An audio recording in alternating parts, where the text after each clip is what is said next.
Pemirsa, berdasarkan informasi masyarakat, sebuah senjata api rakitan berhasil ditemukan tim Resmo Polrestabes Makassar di sebuah rumah warga. Polisi pun langsung membekuk pemilik senpi rakitan yang sempat diwarnai ketegangan lantaran keluarga tersangka menghalang-halangi aparat kepolisian untuk melakukan penangkapan.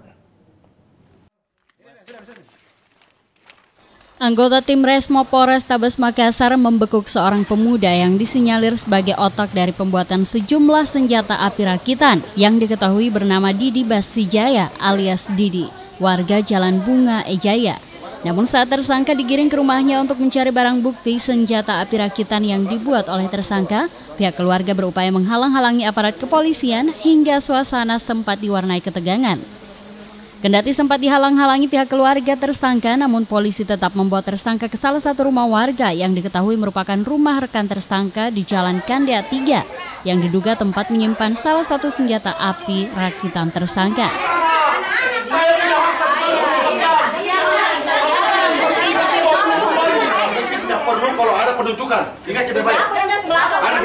Hingga polisi pun melakukan penggeledahan di rumah tersebut dan berhasil menemukan sebuah senjata api rakitan yang disembunyikan dalam sebuah lemari.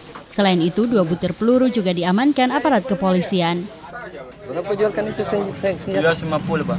250 jadi? Di mana kau ambil? Disuruh jual kata sama temanku.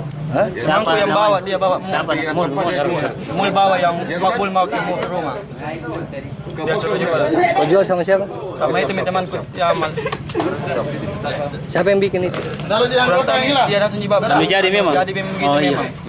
Nawang siapa? Iya, Pak. Nawang siapa? Kepemilikan senjata api rakitan ini sempat dibantah oleh tersangka sebagai pemilik sekaligus pembuatnya. Namun anggota tim Resmo Polrestabes Makassar tetap membawa tersangka untuk dilakukan pemeriksaan lebih lanjut. Apabila terbukti, tersangka akan dijerat dengan pasal kepemilikan senjata api. Dari Makassar, Aksa Arsyad, GoTV memberitakan.